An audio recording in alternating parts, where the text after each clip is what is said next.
नमस्कार, कसे आहात सगळे? बरे आहात ना? तुमच्या इच्छा, आकांक्षा, मनोकामना गणपती बाप्पा पूर्ण करू देत आणि तुमचा हा दिवस खूप छान जाऊ देत. तर आज आपण एक नवीन पदार्थ बघणार आहोत. नाश्त्याचा पदार्थ आहे आणि आपण नाश्त्याचे पदार्थ बघत आहोत. तर आजचा पदार्थ आहे की पालक पराठा. पालकाचे पराठे आपण कायम बघतो, वेगवेगळ्या प्रकारानं आपण करतो. तर आज पण जरा वेगळ्या पद्धतीनं मी पालक पराठा करणार आहे. तर कसा करायचा, त्याचं साहित्य काय आहे, त्याची कृती काय आहे, हे आपण बघूया. तर पालकाच्या पराठ्यासाठी लागणारं साहित्य म्हणजे आपण इथं साहित्य हा पालक घेतलेला आहे मी धुवून. नंतर हा उकडलेला बटाटा आहे, हे हळद आहे 1 चमचाभर.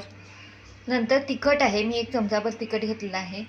नंतर ओवा, मीठ आणि लसूण आणि आलं. आता आपण ही जी पालकाची पानं धुवून घेतलेली आहेत ती चिरून आपण मिक्सरच्या भांड्यात घेणार आहोत. आणि मिक्सरच्या भांड्यात घेतल्यानंतर यामध्ये लसूण आणि आलं घालून आपण त्याची पेस्ट करून घेणार आहोत. तर तुम्ही बघू शकताय की मी पेस्ट करून घेतलेली आहे इथं मिक्सरच्या भांड्यातून. तुम्ही बघू शकता, हे बघा मी पेस्ट छानपैकी करून घेतलेली आहे पालकाची.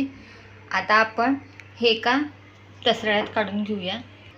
तर मी तसऱ्यात मी पालकाची पेस्ट काढून घेतलेली आहे. त्याच्यावरती मी बटाटा खिसून घेतलेला आहे, उकडलेला बटाटा. कारण का खिसल्यामुळं आपण एकत्र पीठ जेव्हा मळून घेतो तेव्हा ते बटाटा मिक्स होतो त्या पिठात, म्हणून मी खिसून घेतलेला आहे. तर आता यामध्ये आपण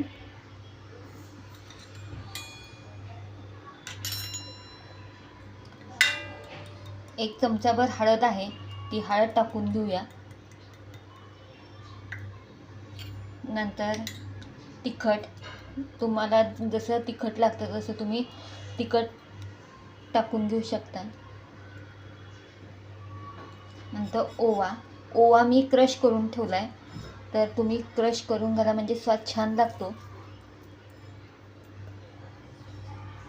आणि चवीपुरतं मीठ.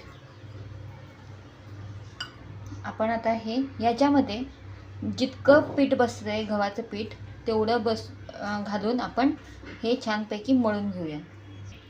तर माझा गोळा इथं तयार आहे. मी मळून ठेवून हा गोळा छानपैकी तयार करून ठेवलेला आहे.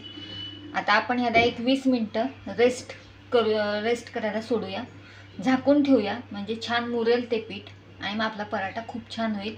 मी यामध्ये डाळीचं पीठ घातलेलं नाही आहे, कारण का आपण बटाटा घातल्यामुळं यात डाळीचं पीठ घालायची आवश्यकता नाही आहे. त्यामुळं मी डाळीचं पीठ अजिबात त्याचा वापर केलेला नाही आहे. तर मी गव्हाचं पीठ यूज केलेलं आहे आणि गव्हाच्या पिठाचा हा मी गोळा छानपैकी बनवून घेतलेला आहे. तर आपण 20 मिनिटांनी आपण पराठे बनवून घेऊया. मी पराठा बनवून तयार केलेला आहे. हे बघा, पोळी लाटून घेतलेली आहे. आता आपण ह्याला शेकून घेऊया छानपैकी. तर मी तवा तापत ठेवलेला आहे इथं. तर आपण हा पराठा आपण लाटून घेतलेला. आता ह्याच्यावरती आपण छानपैकी तेल सोडून छानपैकी भाजून घेऊया. मी पालकाच्या पराठ्यामध्ये मी म्हटल्याप्रमाणे त्या डाळीचं पीठ अजिबात घातलेलं नाही आहे. बटाट्यामुळं खूप छान मऊसूत आपल्याला पराठे होतात पालकाचे. आणि हे पराठे आपल्याला 1 किंवा 2 दिवस टिकू शकतात. जर तुम्ही गावाला जाणार असला तेव्हा तुम्हाला हे पराठे करून घेऊ शकता. रात्रीपुरतं किंवा त्या दिवशीचा आपण डबा घेऊन जातो त्यावेळेस आपण हे पराठे घेऊन जाऊ शकतो. तर चला, तर मग तवा छान तापला आहे. आता आपण हे लाटून घेतलेला पराठा आपण शेकून घेऊया. मी शेकायला पराठा तव्यावरती घातलेला आहे. आपण छानपैकी तेल सोडून हे आता आपण शेकून घेऊया. तर बघू शकताय छानपैकी भाजायला लागलाय आणि फुगतोय सुद्धा, तुम्ही बघू शकता.